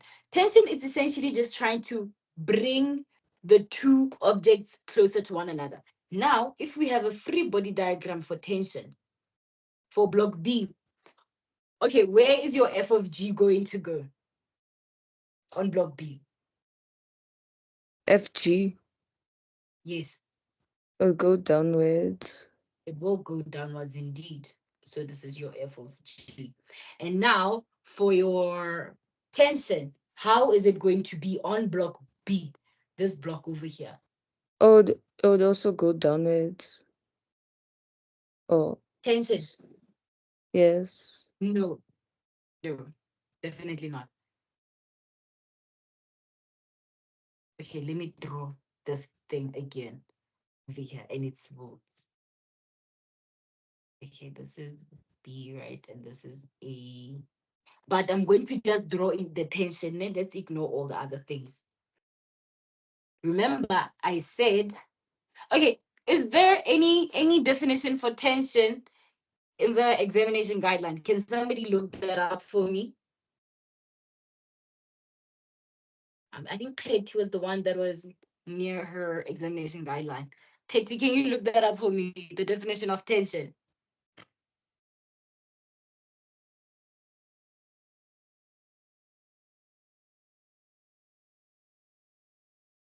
Katie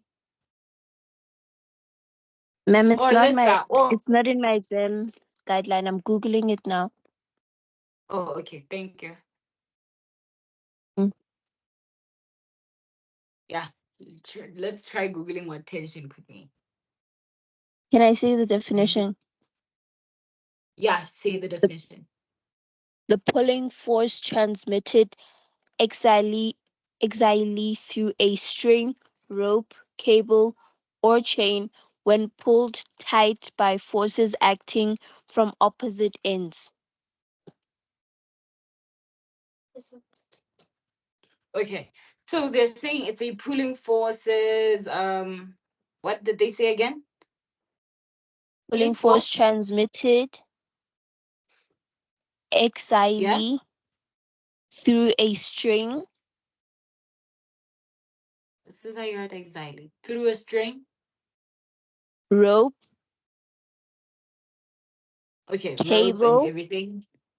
Yeah, wire when it's pulled yeah. by force, tight by forces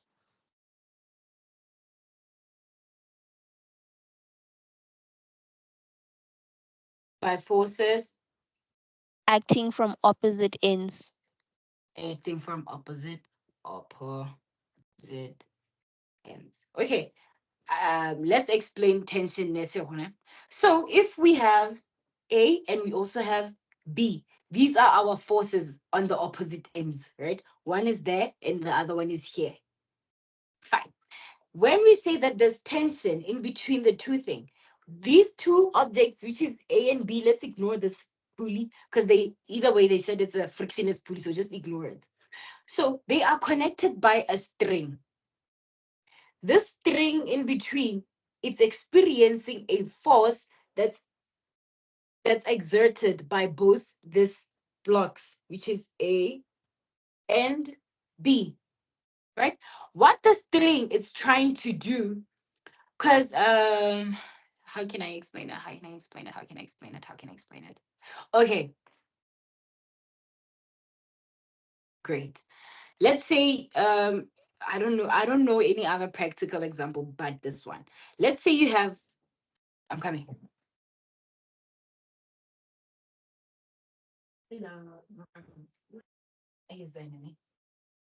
Uh,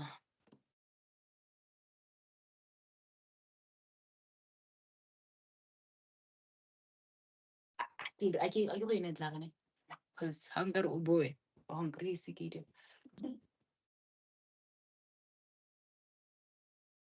Okay, just the rent or kilo na little this big. Come on. O ba lo keep little the more to it. Yeah. Okay. Wait, see, I can.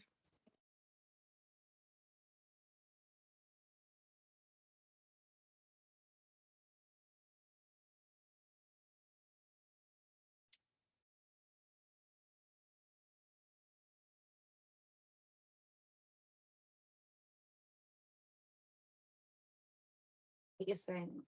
Ako na pwede mo ka. Pwede ka pala ka mag. Yeah.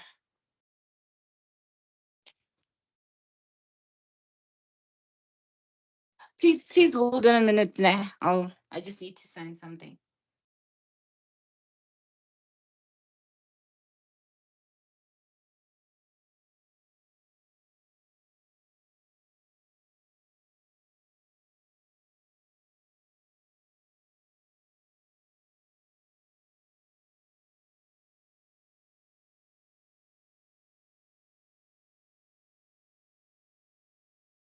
Hello, hello, it's yeah. Yeah, hey.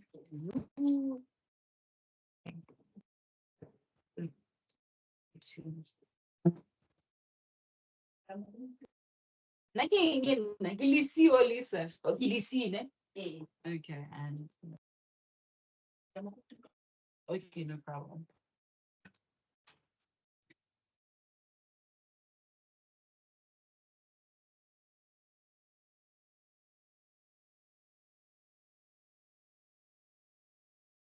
Okay, in the meantime, is there anybody that understands tension, how it works? Like, Lisa, please interpret it to us how you understand it. Then Tateho will also do the same. I just need to sign this thing now. Yeah.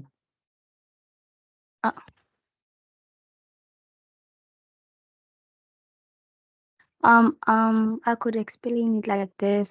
Tension is the pull or strain between two things, ma'am. Like we have A and B. A is pulling B upwards and B is pulling A downwards. So there is tension between, like there are, I don't. There's a pull between them. The strain is between them. Yeah, Okay, I that's could correct. say. Now, how do you explain the part where one is going that way and the other one is going that way? Like the direction part of it. ma'am. Like Like, how can you explain that the tension that A is experiencing, it's going to the left, and the tension that B is experiencing, it's going upward? mm, um, I'm not sure how to explain. Okay. You're not sure how to explain it now? Um, Okay. Um, who's talking? Ke Kgethi o ntse a bua ne? Let's go. O ntse a bua.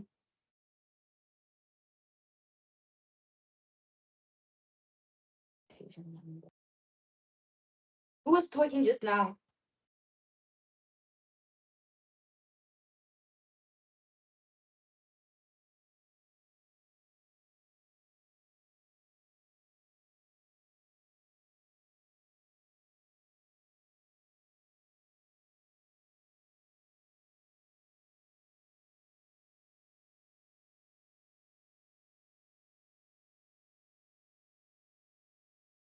Okay, so one person explained it. Can another person also explain it?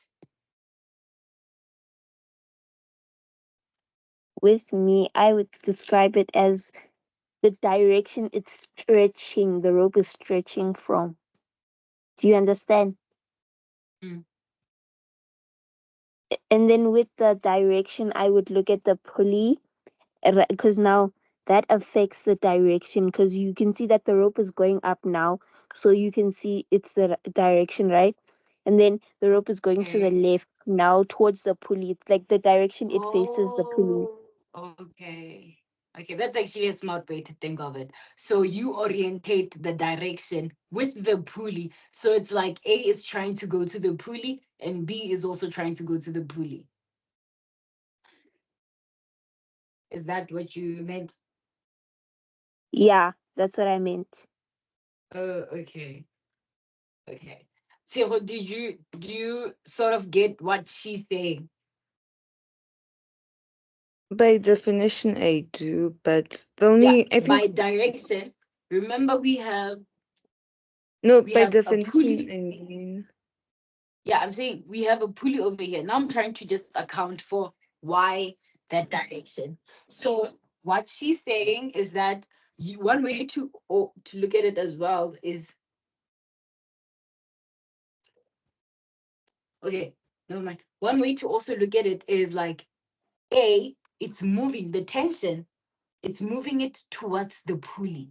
Same way with B, it's tension. It's moving it towards the pulley. yeah, okay, man. Do you understand? Yes, man. Okay, now give me the free body diagram of A.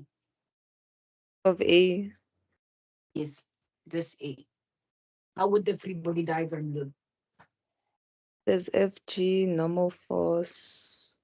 Oh, sorry, How they FG going downwards, normal force okay. going upwards. F applied would go to the left, and then tension would go to the right, and also frictional force to the right. Okay, that's correct. Now give me you said this was the F applied. Now give me um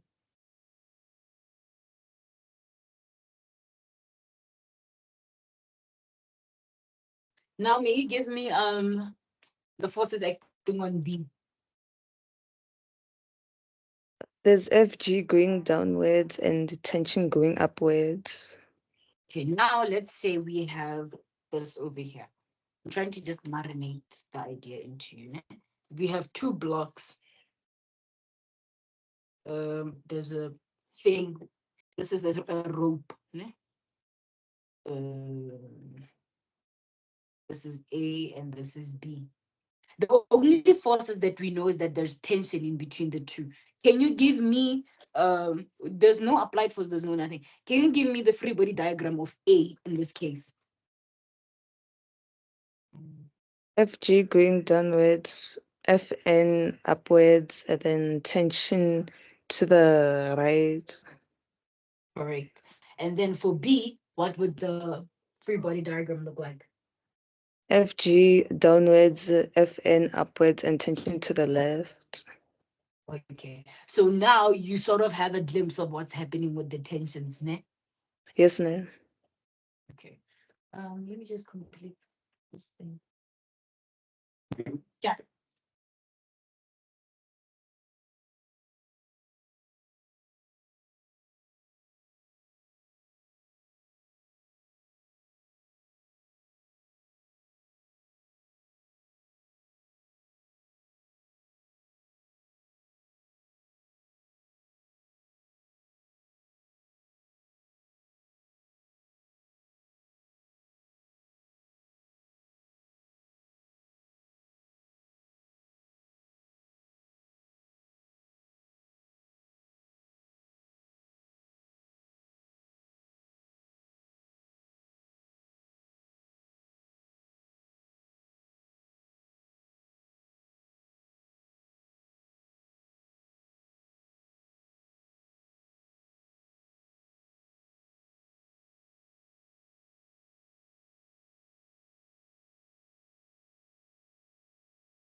Okay, I'm back. Nah, sorry about that. So yeah, where were we? Like, what were we even answering before I left? I'm really sorry. We were answering friction. Eh? Yeah, we were here. We were here.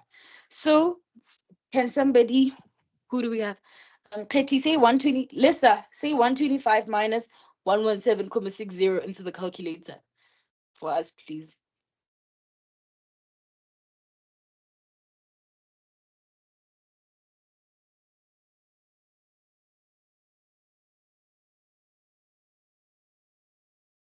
Guys, 7,4. is 7,4 minus FK equals to 0. So you can just transpose the FK to this side because you're trying to find out what the frictional force is, right? So you'll have 7,4 equals to FK. Okay, let me just put it properly. So your frictional force will be 7,40 Newton. Just you said 4. Yeah.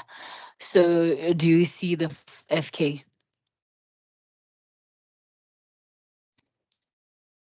We all understand it, right? Now um, let's go to the next question. What were they saying in the next question? What were they saying in the next question, guys? I'm not taking the floor. Calculate X, the mass of block A. Okay. So we just got our FK to be what? 7,4 Newton. Now they're saying they want what? X. They want the mass of block X, right? So we know that calculating FK, how you calculate FK, it's FK equals to mu K multiplied by N. What is our N? Because our block N is on a surface like this, it's a flat surface, right? We know that for the free body diagram, we will have a normal force going that way, and we'll have F of G going that way. So it means what it actually means is just that our N, it will be equals to our NVG, right? So our N will be M dot G. So we'll have Fk equals to mu K multiplied by M dot G. Our Fk, we got it as 7,4, which will be 7,4 equals to, what was our mu K given us in the first question? Our coefficient of the frictional force, what was it given us? 0,25. 0,25 m, which is x multiplied by, what is our a?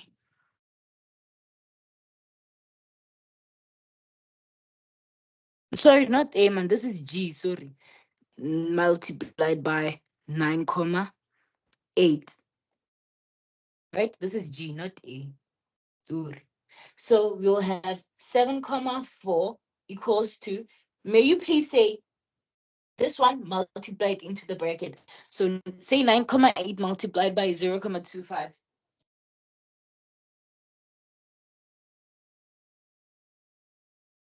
What is it giving you guys?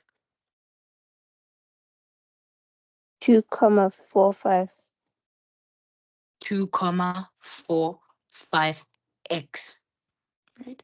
So now, in order to have our x as the subject of the formula, we can divide both things by what? 2,45. 2,45. You divide this and you divide this. Therefore, what is our x? Our x will be equals to what? Please check this for me. 7,4 divided by 2,45.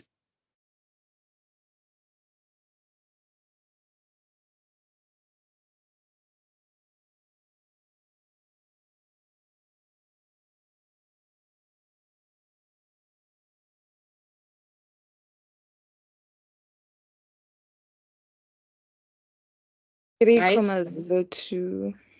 3,02 kilogram. So this will be your mass of your block A. Do you guys understand? Note down. It wasn't really a tricky question. All you just had to do was know this formula. Right. And please, guys, don't cram and think your normal force, it's always equals to mg. If you have an incline and it's like this, your normal force is not going to be equals to mg, because your normal force is going to be equals to that way, and you're going to have fg coming downwards. In order to get your normal force, you're going to have to break down this fg into its components. So you'll have fg, sorry, fg perp, and then over here for the x, just take it that way, you'll have fg parallel, right? So it's not really always. So in this case, your normal force will be equals to fg multiplied by sine of theta. Unlike here. So don't cram and think it's always normal force is always m dot g. No. In case where it's on an inclined plane and you have the normal force, it will be this, right? So yeah.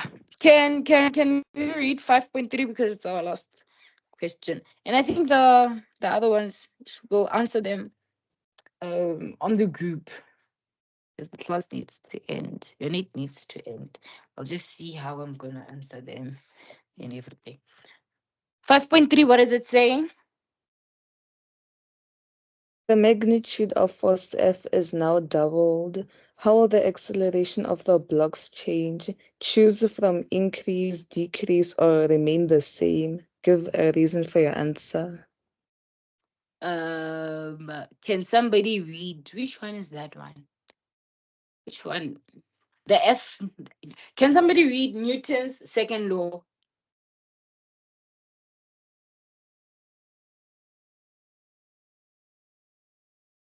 Katlego,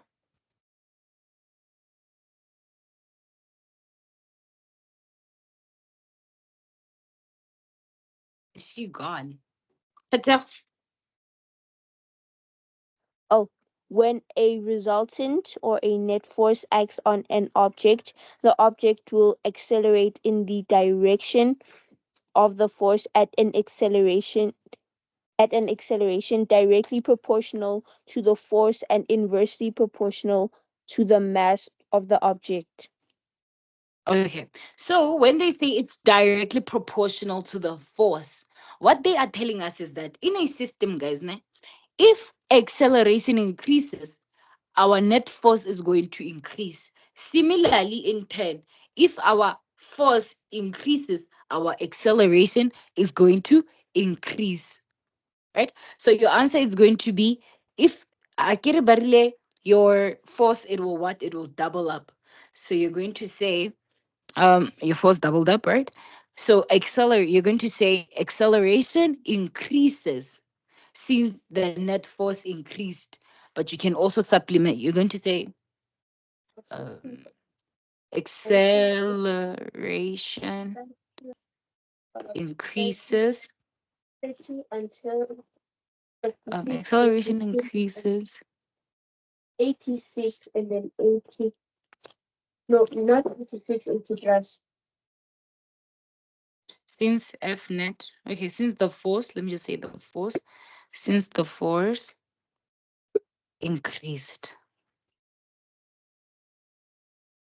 And then you can supplement it by saying acceleration is directly proportional to F net. Do you guys get this? Why Mm. why acceleration increased? Okay, good. Um, okay, time is up because we're already like 30 minutes into it. What did I want to say? Did I want to make any announcements? No, I didn't want to. I'm saying the other ones that I left, because I think from this is Petejo's checklist. We only did up until here. We didn't do Newton's seatbelts. We didn't do inertia. We didn't do law of gravitational. So all these other ones, I will make sure to cover them in the group. Ne? Mm. Okay. Yeah. Okay, great. Fine. Thank you. Good night, guys. Right. Remember to study. Bye.